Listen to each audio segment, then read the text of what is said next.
Welcome to another episode of Rec Talk. So today we've got Billy Mars of Hello. Summit Marketing. How you doing, Billy? I'm all good, yeah. Thank you for having me in on what is a lovely day outside today, I'm sure. I know, yeah. If you listen carefully, you can hear the rain. There's, a little bit of gentle background noise. Yeah, if you listen even more carefully, you could probably hear it in stomach rumbling. No, I normally, a lunchtime podcast, I'm like, I have to sort of move the microphone like, please don't. What is that grumbling? Well, I've seen the delivery you've got waiting for you upstairs. It looks pretty good, to be fair. Well, mine's just a sausage roll, that's it. The rest of that's theirs. I've I've been on the Huel thing. I stopped for a little bit, but I've been back on it now. Have you tried it? I've tried the shakes and I've tried the bars. Shakes thought were pretty good. The bars tasted like I was eating a brick, but yeah, all right. I'm on the. They're like the pot noodle version of it, isn't it? What do they call it? It's like the meal or the meals, yeah. It's like a hot meal, basically. You just pour water in it. Yeah, to be fair, it's all right. I mean, some of them are a bit questionable, but they pot noodles in disguise, are they? Or basically, yeah, but just nicer. Nicer. Yeah, one or two of them. The Thai green curry looked rank, and it tasted a bit rank as well. Smart, bit funny. That's not a good start, then, is it? Yeah, no. So yeah, I think in terms of our diets, there we're getting better, aren't we? I ain't seeing it, man. Not seeing it. Middle-aged spread thing. I'm just not. Yeah, it's just there. But the rumbles aren't there. The rumbles are gone. That's good. I doubt with that. You're a bit of a fitness guy, as well, aren't you, Billy? I wouldn't say I call myself a fitness guy, but I do like to try and keep fit. I think that's quite important. I won't get into the cliche. It helps with all your work and stuff, but I think it does because get up at 4:30 in the morning, have a cold ice bath. There's no meditation, there's no whatever matcha teas or whatever it's called. But I do like to get up. I said about matcha tea. There was a phase that I had with matcha tea. I think everyone's been in that phase though. Yeah. We used to pick meetings specifically so that I can go to the Starbucks that sold the best matcha tea. Okay, that's not a phase. That's an addiction. Yeah, that's just an outright addiction. Yeah. But no, I do like to get up. I always think if you just got that out, for me it's like an hour. It's probably the only my own time a day, because then I've got the little one. She's 17 months old. So it's ragged, which is love it, but just that's my sacred time. And that's when I can just release a little bit. So yeah, I do like to try and keep myself fit along the way. Yeah, we tried it when we first started. Remember, we used to go swimming at the Holiday Inn. Yeah, that was good though. Yeah, I like that. That was. They one around. Oh, you go around here, would you? We used to. Before we had an office, it was just the two of us, lifestyle business, all the rest of it. Right? So we would work from the Holiday Inn. Oh, nice. Kind of business lounge area. The classic tale. And this one had a gym attached to it, so we're like, let's fucking join the gym. Yeah. So we'd go and we'd do 20 minutes in the gym, and then we'd be like, let's go for a sauna, and then we'd go for a sauna and a swim, and then we'd be like, 10 o'clock. We should probably start doing it. And did that soon? We could try this. We could start earlier, but we're like, no. It's not. Did that soon become 5 minutes in the gym, 55 minutes in the sauna and pool, 1 minute in? Yeah. I know the way. Then they turned the jacuzzi on, and it was just like, just leave me here. I'm fine. Bring my laptop on with it in the jacuzzi. Nice. But no, thanks for having me in. I'm excited for this. Yeah, it's good to be here. It was great to have you on board. I mean, you've obviously got a very credible and long history in the marketing world, specifically within recruitment marketing, right? Yeah, so I'd say kind of 10 years in marketing, but probably the last 6 of that has been in recruitment. Why I went into recruitment, I still don't fully know. When I first got the message from someone who was just chasing me to come and join their company, do you want to come and work on market for recruitment agencies? I actually thought he was asking me, do I want to join a recruitment agency? Which was quite a scary thought. And to be honest, I didn't really know what the hell recruiters did. There was a steep learning curve the first that first year, but no, some I've grown to love. Kind of think you recruiters in your own weird and wonderful way are quite good to work with, all very different but personable, and I like that. There's some characters out there. And I think that's quite important when you're looking to partner with people. So yeah, I've been in recruitment now for a little while. Good. So I guess one of the things that we want to cover off today is why people specifically like me actually. You've always been bought into marketing more than I have. I don't get me wrong, I'm in marketing now, right? I'm bought into it. I get what it does and all that sort of stuff. But for the longest time, my thing was always it's all cloak and daggers. It's all smoke and mirrors, isn't it? The whole thing is just you can't measure ROI. Yeah. And Rob Woodford, he was quite funny when he was talking about it, but it took me a while to kind of get my head around kind of the importance of marketing and what it does. But why do you think, Billy, that there's people within senior leadership teams, whether it's in recruitment or outside of recruitment, who just don't either get it or aren't bought into it? Yeah, I think it's a battle that probably will never go away. But for me, I look at it quite simply. The recruitment agency is a normal business almost flipped on its head. Whereas normally you might have a team of salespeople, but then you've got your manufacturers on the factory floor, you've got your IT department there, you've got human resources. That's what, like, your sales team is quite small, but in recruitment, it's actually the other way around. Like 80, 90, if not 100% of the organisation, depending on the size, are all billing. So very quickly, there's this kind of comparison drawn between, well, I can see very clearly this consultant has brought in whatever 50k, that consultant brought in 120k. Yeah. I know if I hire someone on 30 with whatever bonus, 50k spend on marketing versus Yeah. 50k investment on a new employee. yeah. I can measure this one's return. And if it's not working, I I'll can't. cut it. Like, Yeah, I'll get rid of that's them it. and I'll just hire someone else. Yeah. Whereas in marketing, it's not that black and white. And I know that's like the thing that people get frustrated hearing, but it's not that black and white. And it doesn't happen straight away. So I think straight away there's a battle of, like, a lot of it is traditional sales. But very, like, that's But not. does that mentality not turn it into a luxury spend? No.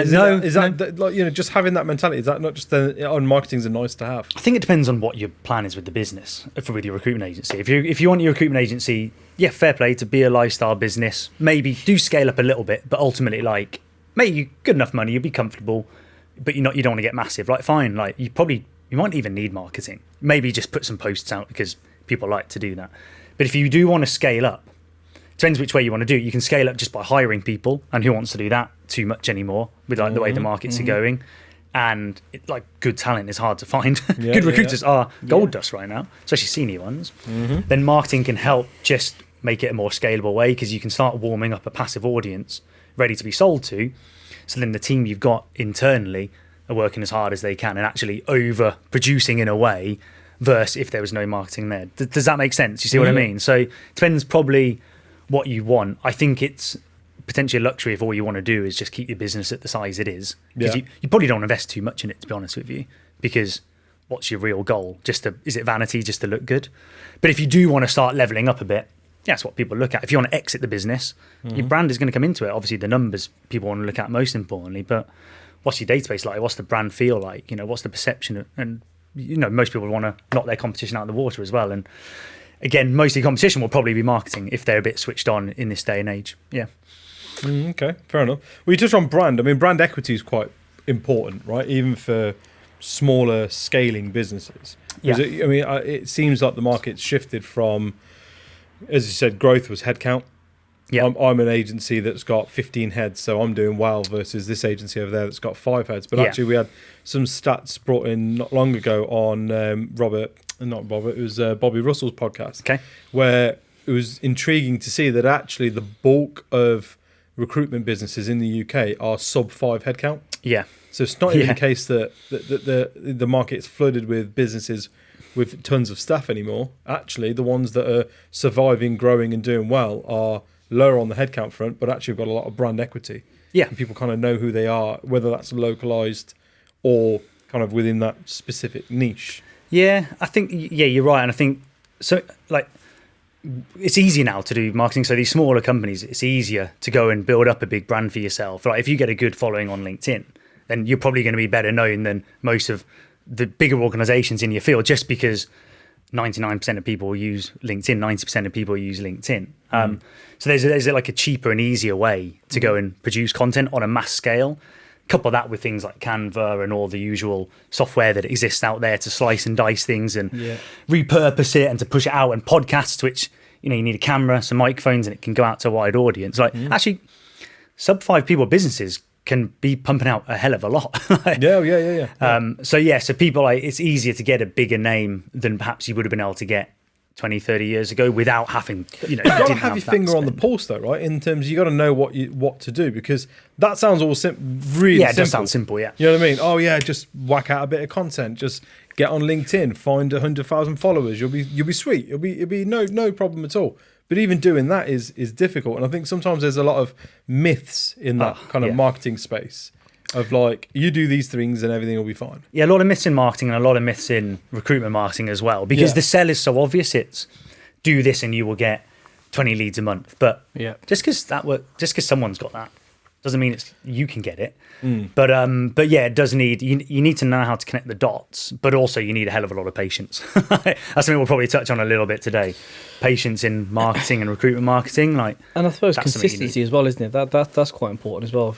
You have to be consistent with I suppose, the content that you're putting out, Yeah. but also the message that you're delivering as well, because it can't be. I mean, we touched on it earlier about like selfies that are just totally not connected to what the post is saying, and if you were to put out an image of you on a beach, or you having a beer on like a Friday morning or whatever, and then your very next post is totally the opposite. It's contradictory, and it's a lot more professional. It's a lot more carefully worded.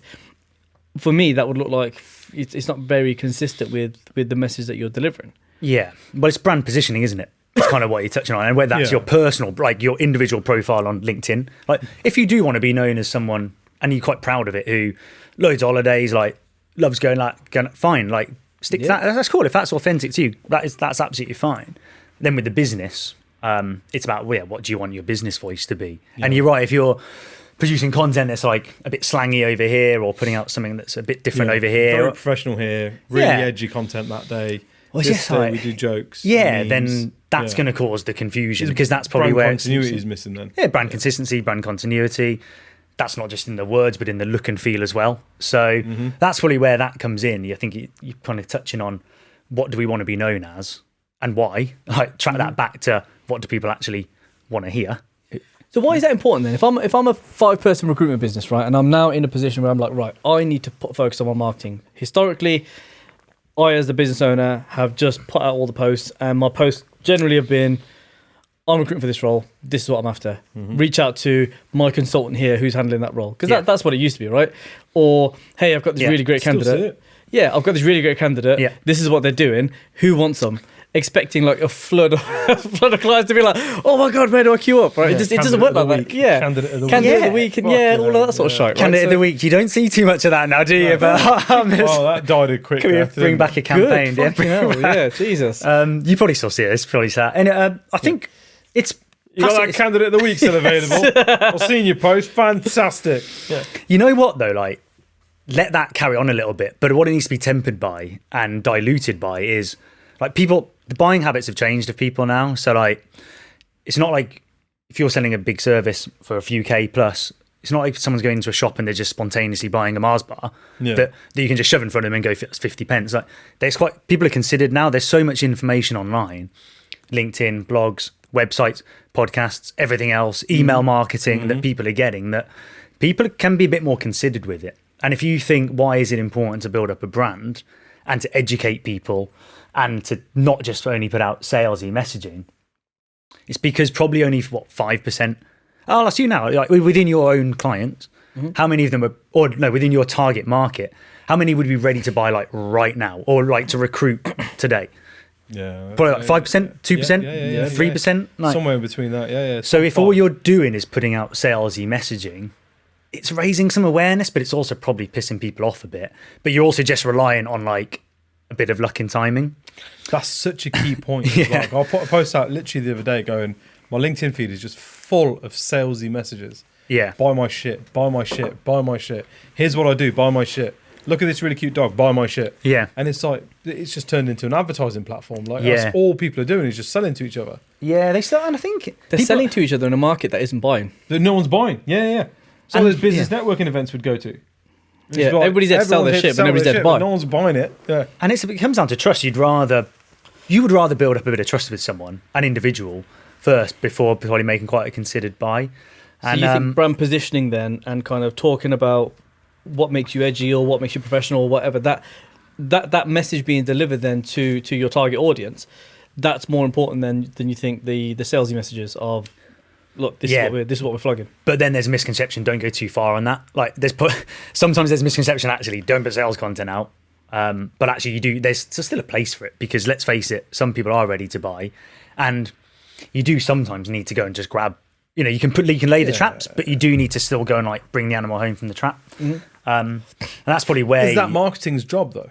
That's marketing's job to collaborate with sales, and that's where it can fall down massively. So, is you got a marketing team, maybe quite siloed here, whether that's in-house, external, whatever, and they're just not on the same page as these quite different personalities, completely different brain types, whatever you want to call them, like, who are then on the desks selling like targets. I'm under pressure here. I just need to put some LinkedIn automated messaging out.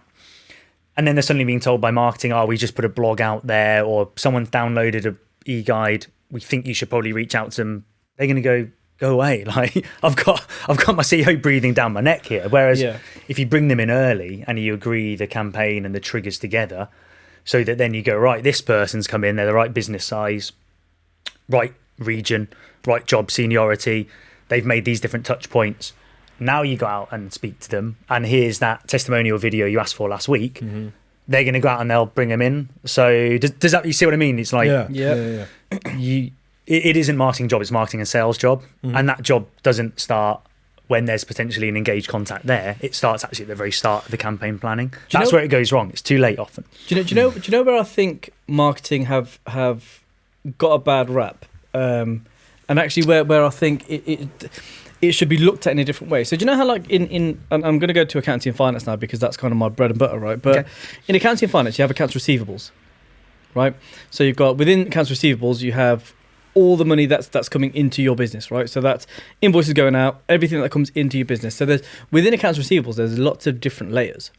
There's lots of different types of roles. There's sales ledger, there's cash allocations, there's credit control. There's lots of different bits in that part, right? Then on the other side, you've got accounts payable, right?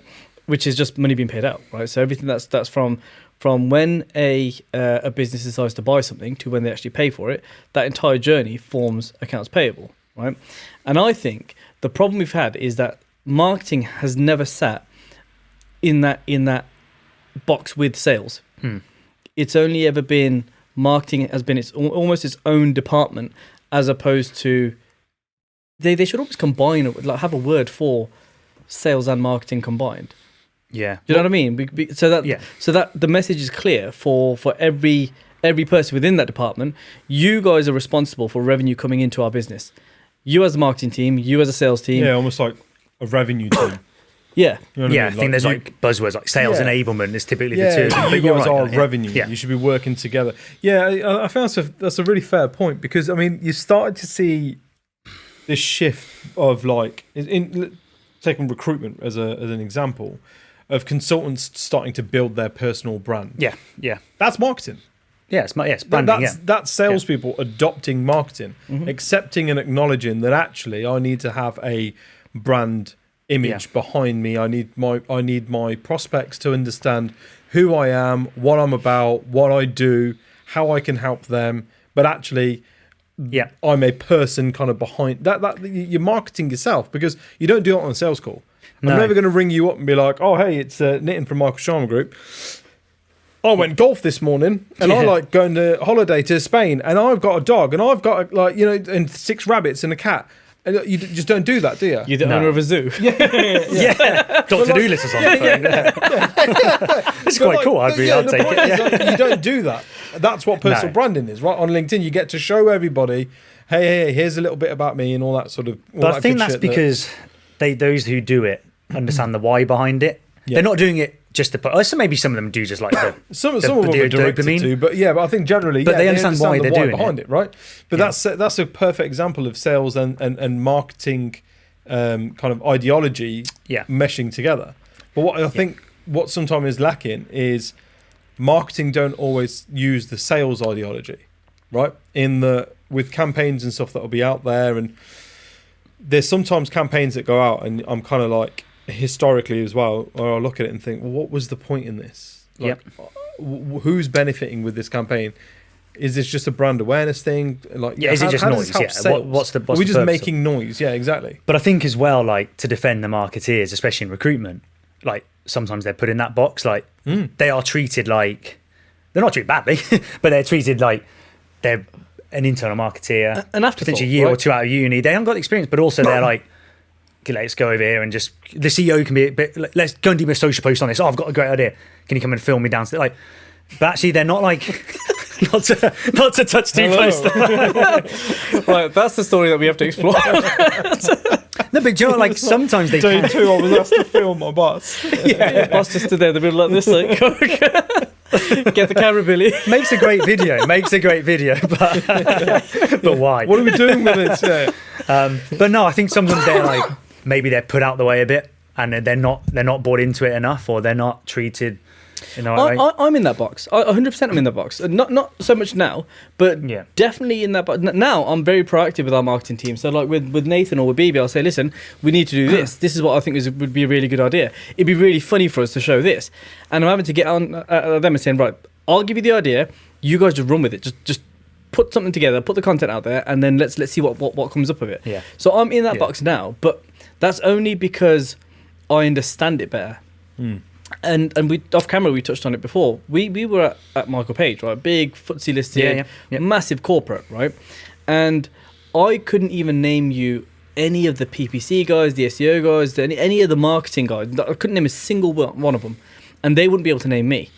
But Nick Kirk, who was the MD there, knew me by first name, and I knew him, and we'd had. I think I've even got his number still in my phone somewhere, right? And that's the MD of Michael Page. Versus I got the MD of Michael Page's watching, is number he? in my You're phone. gonna come on to it, yeah. No, but the point is though, right? That's I should be talking to the marketing guys way more than I should be having engagement with somebody who's in the C-suite of a brand like that. Yeah, I think that's taken a while to catch up a bit. But especially in recruitment, but actually that has turned a bit now. And actually, I was going to say that may very well have changed since we were. I think it's changed, but also that's probably a big corporation, probably a bit even slower to change their ways. Yeah. But what you're seeing now is a lot of more forward-thinking, perhaps just smaller, younger recruitment agencies who are 2-3 years old, who actually they get it. They the founders get that. They need to have the marketing integrated with the sales team. They feed off each other because sales should help marketing, come up with the content, come up with the ideas.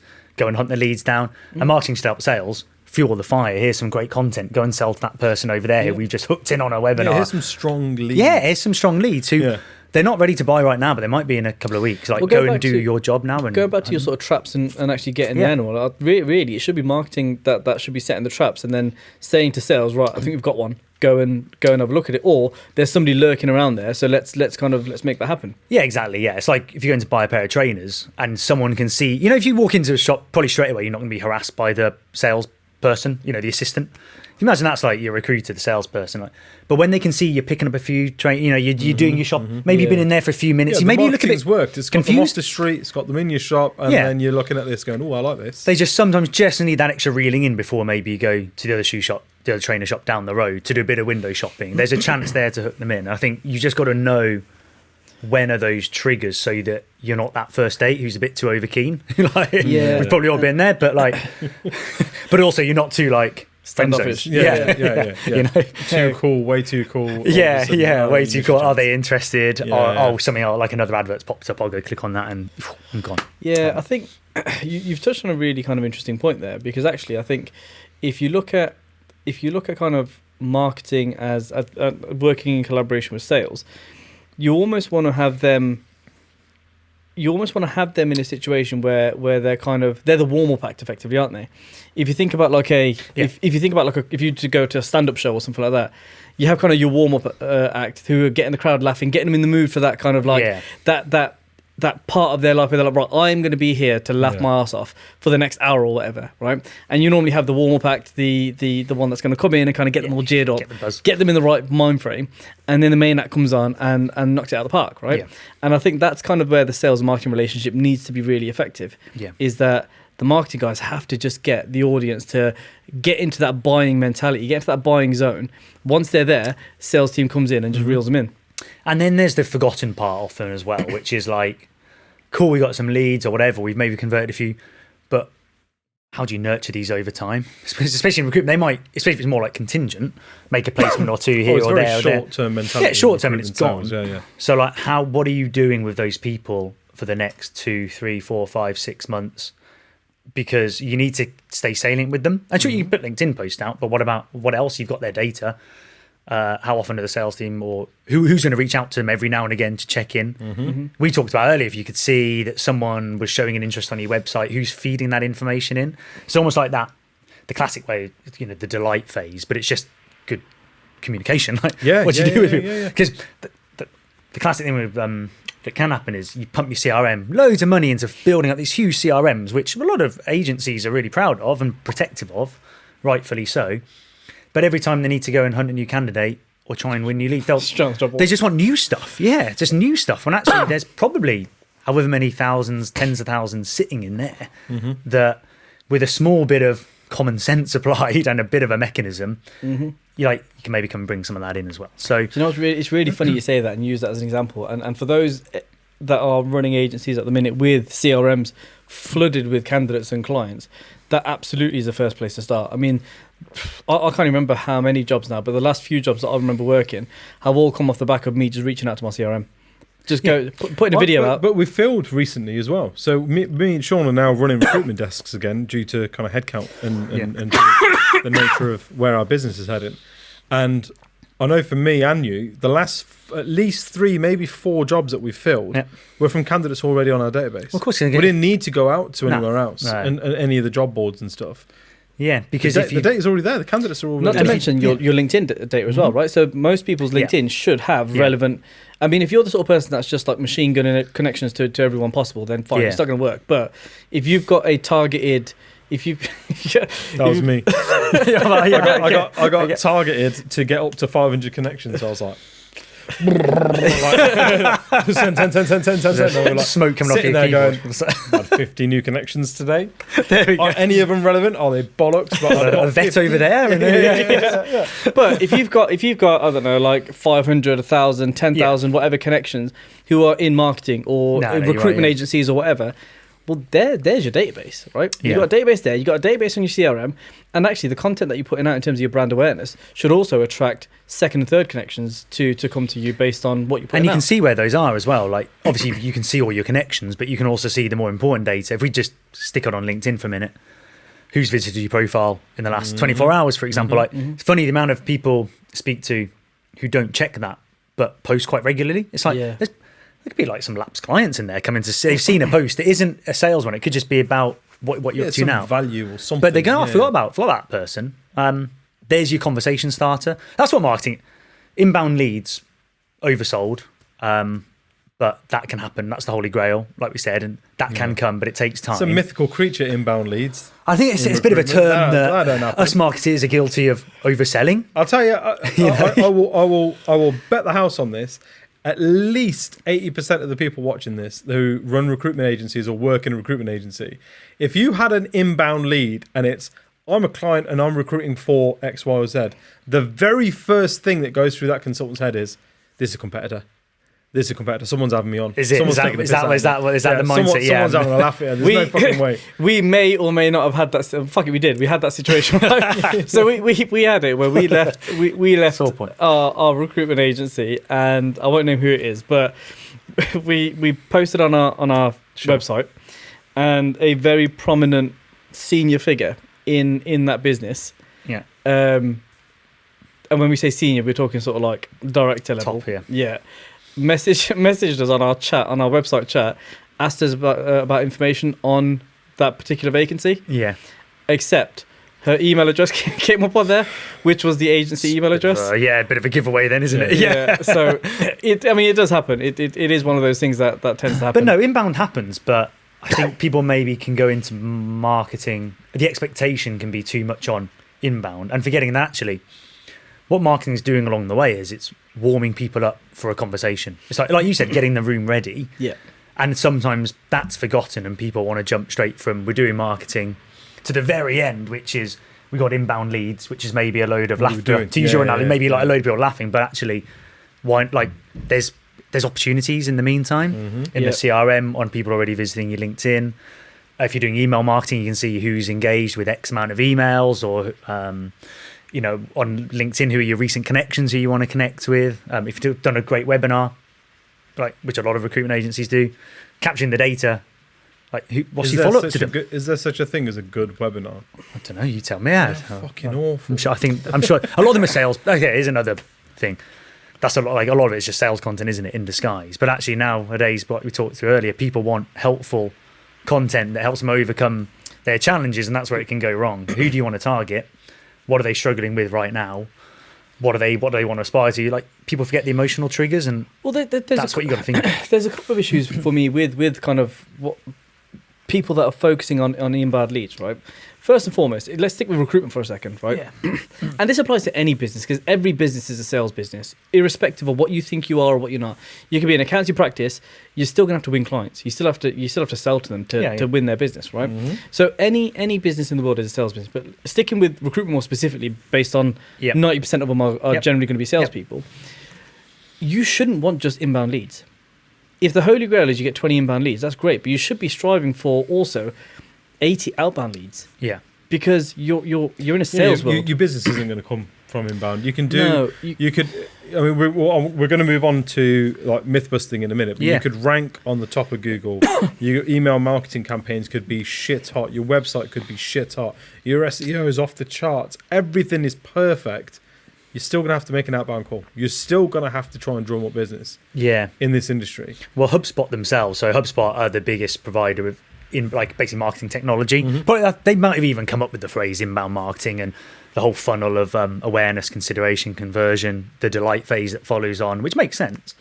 But they have a whole floor stacked full of salespeople, cold sale, like outbound calling. But they're outbound calling to people who have potentially shown a bit of interest, but they're still outbound cold calling as well to like just people who they haven't, who like big accounts they want to win. So if the people who have invented and really are the biggest promoters of inbound have that, then it goes to show something, doesn't it? Yeah. But it's literally just it's the blend of it you want. But exactly that, right? You can't. I think anybody who's running their business, their marketing, their whatever strategy on purely one facet it's a short-term fix for any kind of problem, isn't it? If you've only got one client and that's the only client you're servicing, at any point that tap can turn off, right? And all of a sudden you've got no clients left. Yeah, if all you're ever doing is cold BD and filling a job, move on to the next one and not bothering with that person ever again. Eventually you'll run out of business to support. Right. Or and just like if all you're doing is putting out content and videos and going, phone's going to ring soon, like you're not going to be sat there very long. Yeah, and there's a lot to be said for like marketing does more and branding does more than just try and deliver some inbound leads as well and even warm people up. It's just like the feeling, like you want to have a brand that you're proud of and you want a brand that your prospects respect and your competitors fear, and like a way to do that is through putting out really great powerful content. We've seen the impact of this, and we've had people get in touch with us asking about, are we hiring at the minute? We've seen your stuff. That's follow it. Your TikTok channel. We've watched your podcast. Really want to come and work for you guys. There seems to be, in fact, the last 2 people we've hired come through that same route, right? Yeah. And we've seen the impact of that. And again, we've got clients that will say, oh yeah, it's really cool. I like your podcast. I like what you guys are doing with this. I love the content you guys put out. Your TikTok channel is really funny. And and so we've seen the kind of the brand awareness piece that actually brings. Well, Simon Sinek, so it takes work, doesn't it? Simon Sinek's book kind of touches exactly on that, though, doesn't it? The whole start with why thing. Yeah, and that, I mean, he touched on a really good point in that book where he talks about like people get Harley Davidson tattooed on them. Yeah. And he's like, think about getting a corporate logo tattooed on you. Not even your business, right? Somebody else's corporate logo you've decided to get tattooed on you, right? That's how much people and customers will buy into a brand. That's branding, yeah. Yeah. That's and they're doing the branding for you, right? Yeah. In the same way that if I you're... saw someone with a SAP tattoo. Yeah, oh, really? SAP. I was in the CEO of SAP. Yeah, it was on LinkedIn Lunatics. I was like, what a loser. Yeah, that is a bit sad, isn't it? But if they're watching, the credit, that guy, I mean, he's probably a super user, or she's probably a super user. Do you know what I mean? But the point is that people, consumers definitely buy into a brand that they feel attached to and connected to, don't they? It's all about emotional. like Apple Watches don't sell an Apple Watch. They sell the fitness and the lifestyle, the freedom. Rarely, not much of what they talk about is actually like the functionality of the watch. Like they show a bit of a glimpse of it, but it's all like what the watch will help you achieve almost. And it's like might be achieving your fitness goals, smashing your PB, and it's like, oh, and by the way, our watch will help you do it, and it's $400, $500, and you're already convinced by this point. So sign up. Samsung or Samsung users and Android users will keep banging the drum until they can't be heard anymore of how much better Samsung phones and Samsung software is, or Android software is, to Apple. And like I'm a massive Apple fan. I use all of their products. I've got the watch, the Mac, the iPad, the phone, the lot, right? And that all is derived from the fact that it's easy to use. I like it. I like what it does for me. I'm happy with it. Yeah. Whereas, can Android make better phones? Probably. Was Apple the first ones to create an MP3 player? No, they weren't. But when they marketed it as 1,000 songs in your pocket, all of a sudden people are like, fucking hell, there's 1,000 songs in my pocket. It's that what problem do you solve thing, isn't it? With this, and I think there's not enough kind of education out there for like the basics, the 101s of marketing and that kind of thing. But I always say this to people when I'm speaking to them on sort of the rec tool stuff, and these are mainly recruitment business owners, and it's always the same thing, which is like, have you addressed the what problem are you solving? Yeah. You know, because actually if you start there, everything else just comes. Massively, and the rest of all your content, hinges off that. So if I was in a recruitment agency now and I was tasked with building a marketing strategy, first place is I'd get consultants around the table, and I'd really look to understand as much as I could about the person we're targeting, but less so what's their job title, how big is their business, where are they located. That's important, but what are their emotional triggers? So what's keeping them really up at night? Like, forget even like not even about recruitment, like get into their world. Like, is it that they're a CTO and the projects are just all spiraling out of control now and the budgets are going and the CEO is about to fire them? Like, what's really like stressing them out? What do they really want to achieve in life? Like, all these emotional triggers you want to start playing. Do they want to become the CEO? Do they want to just have a really great life for their family? So, because these are all the messages that you want to pull on, which aren't necessarily about recruitment, but they're the like people tie into the emotional side first, don't they? And then it's the nuts and bolts of, oh, and by the way, we can help you achieve this because we can recruit all the people that get you over all that, and it's this much money, and here's some testimonials. But the thing is, a lot of that sounds really kind of like far-fetched or stupid for people who don't understand the reason why. Why am I building a persona about this person? Yeah. Why am I doing that, right? The personas are so key because then you get to talk to the person and not the profile. Yeah, the person, not the profile. I don't want to speak to 50,000 CTOs of a fintech business that have got a budget of this much. That's not helpful. I'm not going to, I can't provide you a marketing plan for that. What I can provide you a marketing plan for is if there's a under the cosh CTO in a fintech business that's looking for somebody to come in and take away half of their troubles and allow them to leave work early so they can pick their kid up from school, that I can market to. That I can give you something to really put out there and get somebody's head to turn and go, okay. Because it's sales though, isn't it? Yeah. So that shows how intertwined sales and marketing really are, because that's sales messaging, but it's actually marketing messaging as well. It's marketing messaging, And I think that's what some people that is the thing we keep going back to, isn't it? It's the 1,000 songs in your pocket. Yeah. I can talk all day long about 128 gigabytes. What the fuck does that mean to anyone? And you know what? Also, like recruitment agencies, like there's not that much difference between some of them. Like retained service, or it's contingent, or it's temp, and if they're in the same, like it can only be. They've probably got the same CRMs. There's typically 2 or 3, 4 big CRMs that are used. Like, there's not that much to really. 87 on rec tools. 87 on rec tools. Go check it out. Plug. I don't give a shit anymore. So it's like, how are you going to differentiate yourself? And it's often with the people in the business. Obviously, they're your first point, but it's also then like the brand and the feeling, because there's so much choice out there. And touch on your point, people want to buy off people. You go on LinkedIn every day. I bet you probably like and engage with 95% of the things you engage with, actually the people posting. It's not the company posting, is it? No. Whereas I think, again, that's something that's just changing a little bit in recruitment. Before it was, we want to get to 40, 50,000 company followers. It means nothing. Like, the sales are made on the personal side. We've noticed this trend as well. Again, we'll post something out on rec tools and it will do okay. Yeah. I post something out and tag in rec tools. It's like, oh, yeah. And the message reaches further. Because, people don't want to listen to a corporate branded message. They want to listen to a person. Yeah, you go in and talk to someone. You don't talk to the logo above the electronic door at the front, do you? Which is basically what the company page is. You don't sit there, you go in and talk to the person. And likewise, when you talk to that person, you don't want them to just spout sales messages at you. You want them to help you. And you have a conversation with them. And that's what engagement is. Candidate of the week. Yeah. You think about every advert that's on telly or anything. Hang on, I registered with you last week. Yeah. Well, where's my candidate of the week? That must be shit. But if you think about every TV ad that goes out, right? Let's take cars for example, right? When you look at somebody who's selling like an SUV is being sold, they won't sell the fact that it's got these functionalities or whatever. It's like, a family going in with like the boot space or picking somebody up from dog football jumping or out of the boot and like or football kicking in the boot. do you know all of that is just messaging around like this is your lifestyle, right? What we're talking to you and your lifestyle, and this is why you should buy a car. Also, it's like 30 grand, but more importantly, you can get your football kit back.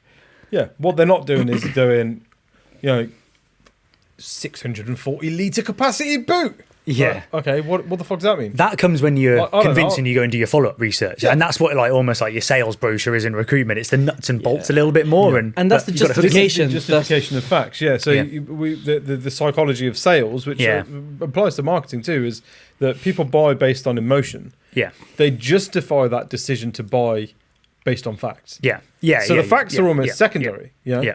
Your rate that you charge as a recruitment agency is secondary. Yeah. I'm agreeing to work with you as a recruitment agency because I like you. I bought into you, and my emotional decision is to work with you. Yeah. Now I've just got to get through the T's and C's and like, okay, well, that's a bit expensive. Why don't we agree somewhere in the middle? I can justify that piece of negotiation now because I like you and I've bought into you. Yeah, and exactly. What you're doing. You look just to tick enough of those final boxes that actually, okay, these will deliver the service I need, or that is the car I need. And again, that applies to, again, if we take the car analogy for argument's sake, or a house. Everybody wants the biggest, nicest house or the biggest, nicest car or all that. Yeah. But sometimes if you just can't afford it, you can't afford it, right? Yeah. And if you wanted to buy an Apple, you wanted to buy a brand new iPod or an iPod, they don't even exist anymore, do they? The iPads. Yeah, iPads or the watches or whatever. If you wanted to buy that, that's great. But sometimes you just can't afford it. In which case it's fine. The marketing message has still worked. Yeah. The sales process has still worked. Unfortunately, your consumer's situation is such that it just... You're not their demographic. Well, you're not going to hook everyone in, are you? Of course you're not. Right? And likewise, you don't want to try and hook everyone in. Like you talked about Apple and Samsung earlier, like they're probably quite happy it's almost a 50-50 divide because it means you're really close to however many hundreds of millions that still is. Yeah. And they don't need to go and get the other 3 billion people to build a successful brand. They would like them, but they don't need them. But it's about servicing it as well, right? Yeah. Because you could have 20 inbound leads every single week, right? And so that means you win 20 new leads. Then you do the going out and get 80 other leads, right? And then you win more business. And all of a sudden, you've got, I don't know, for argument's sake, 15, 20 new clients, right? Then you've got to service that. Yeah, then you've got an unserviceable amount of jobs scattered all over the country in all different sectors with absolutely no specialism at all. Yeah. Your database hasn't got the depth that you need. Your LinkedIn profile and connection list hasn't got the depth that you need. Now you're in the shit. You're in a similar amount of shit as you would be if you got no jobs on. Yeah. You're still not going to fill anything. Yeah, you're going to maybe do 10-20%. Skim across quite a lot. That's At best, yeah. I mean, we were in that position years ago. I think I was telling you, we were in that position years ago. We were getting everything thrown at us. It started off with us being an accountancy and finance recruiter. That then turned into, okay, now we need to, now we got offered, oh, can you work this role for us? And then clients would be like, oh, can you also do this for us? Oh, we like you guys. Can you also do this for us? And we were like, yeah, no worries. They were throwing all this work at us. And in the end, we were just like, fucking hell, none of these jobs are going to fill. Like, there's not a single one of them that we're ever going to fill. So we're just working for the sake of working without any revenue in sight. But was that because you just didn't have the right... Because understandably, you didn't at that point have the right structures in place, whereas a big organisation has a whole team with... This is it. The truth is, we didn't have the right brand message. We didn't have the right brand identity. Yeah. We weren't being true to ourselves because we didn't know what we wanted to do. Yeah. Are we a generalist? Are we a specialist?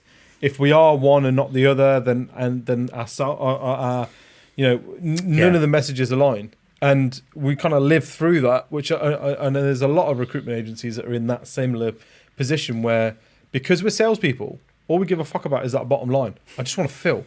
Yeah. I don't care if I'm filling, like a health and safety manager one day and a senior buyer the next, or whether I'm filling just C-suite CTOs. I don't care. I want the revenue. That's what I care about. And that's such a hard transition for salespeople to get into the mentality of brand continuity, brand understanding, and loyalty. How do you market that? Exactly, and then understanding the nuances of marketing, and then you start looking at all the the sort of, as I said, the myths that I want to go through. So the last 10 minutes, I want us to bust some myths, right? Go on then, hit us with SEO. Marketing is a crock of shit, right? Got a big myth to bust. I'm on the back foot. No, so let's start with SEO because Yeah. that seems to be the one that everyone seems to get wrong. SEO. So what is SEO? That's just about putting blogs out on the internet, right? And then all of a sudden my site will be number one on Google. Well, start off with like, for those people that won't know. Then, so what does SEO stand for? It's SEO, search engine optimization. Obviously, Search it's about engine being trying what? Google, Bing. someone that sort of stuff. Googles whatever tech recruiter London. You want obviously your result to come up towards the top. It's far more technical than that. I'm not an SEO expert, but obviously there's a thought out there that probably just do a few blogs, chunk in a few keywords here and there, make quick meta Keep saying description. the same word again and again. And That's just keep, the trick, right? keep saying the same word again and again, so it reads like a jumbled up dictionary. That you'll then do that once a month, and you'll get in the top 10 of Google. But So why don't I just write a blog and then repeat my words like a million times and then just change the font to white? because Google is clever now, and Google will go, "What the hell are you doing?" This guy's a retard. You know what? 15 years ago, I think, well, you maybe could get away with that. used 10 to years, be- you used to keyword be able to get away stacking. with it, It was, yeah, and yeah, you just whack him, and things. They'd be on the wouldn't back and bottom of job adverts as well. Yeah, Just a yeah. ton of words at the bottom of a job advert. ads, and it would just like it was right for SEO before writing for the reader, whereas now it's right for the reader for Google. So I think with AI, how advanced AI is now, it knows that if you're saying like recruitment provider, it's kind of like talent acquisition, like it knows the two are linked. Like you can just write really normally, and Google will recognize that.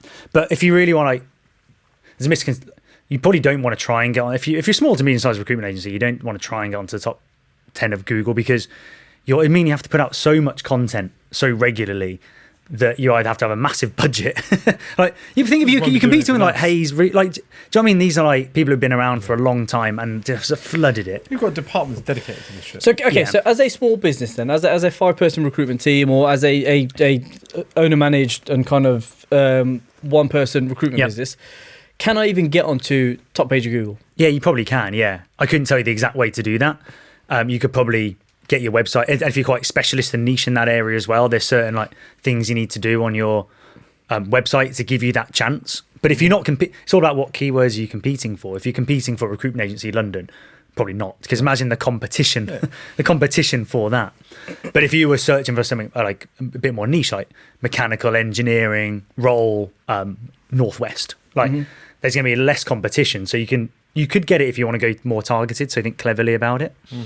You can jump the queue and go paid. I think it's still the first 4 results on Google, if you look, are the sponsored ones. Ads, Are ads. So why not, like, rather than pump 50 grand into blogs, which will probably be a bit crap, and not get you onto page 1, why not just put a small portion of that and just get yourself to the top of the queue? Which takes us then to what paid clicks then, right? So PPC would be paid clicks. So is it PPC campaigns that will then get you to kind of the top page of Google? If you want to jump, if you can't do it organically, you can pay to get there. But it extends out from Google. You can do that on LinkedIn through your company page. You can target certain job titles, roles, seniority. You can put your maximum bids on, for example. So you can control your budget, but you can go much more targeted with it. And then what's probably the more clever way with a more considered B2B buying process is once someone say they've clicked it, you're not always sending them to a page that's like buy now.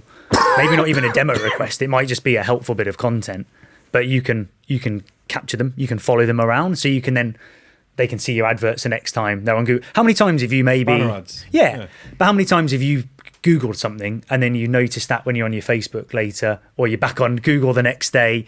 Why am I seeing all these adverts again? You're on like a sport website and they pop up again. You got an auto trade at one time just to look at something, and then all of a sudden you've got loads of cars just on your feed. Yeah, you got cars everywhere. You're a petrol head all of a sudden. So there's like a more clever way potentially for smaller businesses to get around the SEO thing. And I prefer that anyway, because you can be more targeted with it, and you can control the data that you want to get in. Whereas if you're just trying to like chuck a load of blogs out there, you still don't really know. So SEO isn't just about pumping out blogs. It's not about pumping out blogs. No, Fine. it's about getting your website set up right. It's about producing content that is often there's a pillar page and it's all linked in together. So it's very complex and clever now that unless you 100% committed to it and really want to take it seriously, either hire an expert, recruit outsource to experts, or just dedicate a lot of time to learning it, you'll potentially be disappointed by the end results if you are a small to medium-sized recruitment agency. Whereas actually, but you don't need, the point is you don't need to worry about SEO, because with a good personal brand on LinkedIn, with a good mechanism to build up your database, with well-trained internal consultants who are collaborating with marketing. You shouldn't have to rely on the only way for people to find you is by trying to be on page 1 of Google, because you can go more direct. We're just not in the industry for that. Yeah. You just don't need to be. Yeah. Well, okay. What's another big recruitment marketing myth that you come across? Yeah, I can't remember if we touched on it earlier, but inbound leads is the big thing, and I think us marketeers have been as guilty for overselling that. Like I said, it's almost been like a Trojan horse that has been used to kind of get in, and it just leads to a complete lack of patience, because people go in with the wrong expectation on we'll do this campaign when we'll build it, and then the phone will ring, and if that doesn't happen within 2 weeks, it's not working.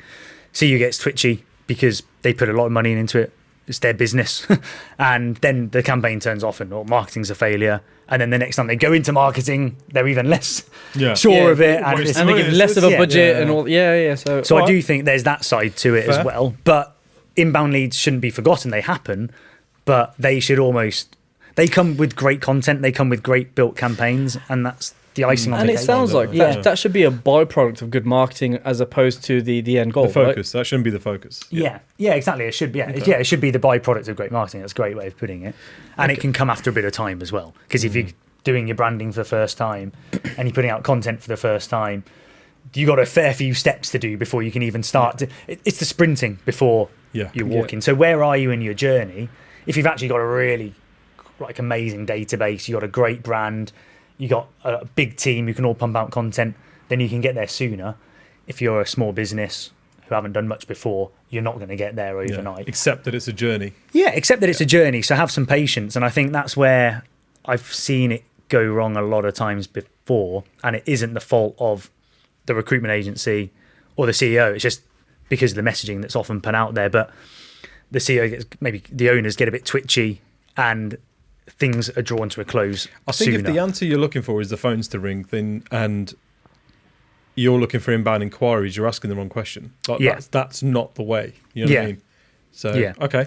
Last one I want to ask you to myth bust for us is the algorithms for posting and the algorithms. The mythical algorithms of LinkedIn, all these algorithm and hacks that are out TikToks there. and all. Post 7 times a day and you'll be number 1 everywhere. And do you know what? Make sure your videos are not longer than 53 seconds. Yeah, I think everyone's got an opinion or a voice or something on how you should post on LinkedIn, myself included. And I've probably only more recently started posting a bit more consistently on LinkedIn since launching my own business. And shameless plug there. You might as well go shameless for it. Plug, Just fucking go for it, Billy. But no, seriously, it's about because summitmarketing.co. And I would say that I was a bit over focused on that. I got hooked into it all, and I was trying to write these perfect. And I started to lose my enjoyment of it a bit because actually, and I say the first thing is just enjoy it, and that might not mean that you're following these perfect hacks, but if you're writing, I think. If you're writing yourself a bit, it will come across more naturally. And if it's coming across more naturally, you're probably going to be putting better content out there and people will buy into it. So the first myth to debunk is forget a little bit about the algorithms. But once you're then in a cycle of posting, the best advice I was given was, write for the person, but optimize a little bit for the algorithm. So if you've got a great post that is answering a really key challenge of your target audience, great. But if you can see that you can just tweak the headline a bit, so instead of it being over 3 lines, because sometimes LinkedIn will only show the first line, sometimes it will show the first 2 lines of a post, sometimes it will show the first 3 lines of a post. It's weird. If you maybe you might just want to tweak that headline down so that on mobile everyone's going to have a chance to see it, because that's the thing that hooks people in. Does that make sense? So it's the big myth is don't get too hung up on it. Instead, write great content fluidly, but then just optimize it a little bit. And there's lots of opinions out there that you need to do a post that has a line break in between each sentence. You need to use 3 short sentences to every long one because of the flow. And this can all help, but unless you're enjoying it and you're actually in the process and unless you're writing a limerick, it doesn't really matter. Right? Yeah. The last word of each sentence needs to rhyme with the last word. What are the things that we've seen? So there's a thing on selfies, isn't there? So I don't know where you guys sit on this, but I've noticed that there are certain I hate calling them algorithm hacks because there's not, right, but there are certain trends that people have picked up on. I don't think the posting certain times of days are, or like this time of the day and this time of the day, the optimum times. I don't think that's all bollocks, because most people's feed is based on relevancy and not time. Now, so that's kind of out the window. I completely agree though that selfies, certainly on LinkedIn, seem to get a wider kind of audience than a Canva generated picture or post. There's certainly a trend there, but I think that's down to the metadata of the actual image that you upload. So I think that is because that's very, very trackable. You know what it is. Do you know what I mean? But also it like kind of makes sense. Like LinkedIn will know if it's a selfie, and it does push things further. But at the same time, people are going to be more bought into it because people do like to see the human side of it. And I know there's a lot of people who do it and it has zero relevancy to the post, and maybe it's gone too far. But ultimately, like, people do want to buy it. Like, people do want to see the people, and it does build trust, and it does work. It does work. Profile pictures, right? Anytime you see somebody without a profile picture on LinkedIn, you're automatically just a bit like, I'm not sure about this. Weird. And look how much more open we are now as recruiters to CVs with pictures on them. Well, before we used to laugh about it, right? And be like, why is this person put the picture on it? Now it's like, oh, that's cool. They've got a picture on it. That's really helpful. Now I can imagine, you know what I mean? Like, I think we've, as humans, evolved into that mentality of like, definitely. No, show me the person. I don't want to see just the text. And that's because you kind of warm up to them a little bit, and and if if someone's putting a selfie out and it is honestly just about they had a great weekend walking their dog down the park. If you're someone who they're selling to and you also love your dog and you like going for walks in the park, like, you've already made a little connection with them. I know some people won't like it, but it's true. So selfies kind of do work, but I think they are overdone a little bit. And there's other more clever things you can do. So like, there's like little unknown things. So like when you connect with someone, for the first 2 weeks, you'll always see each other's posts at the top of your profile. So if you're connecting with people who you know are like really like they're people you really want to like build a bit of trust with, like you've got a bit of a window to like for them to see your post.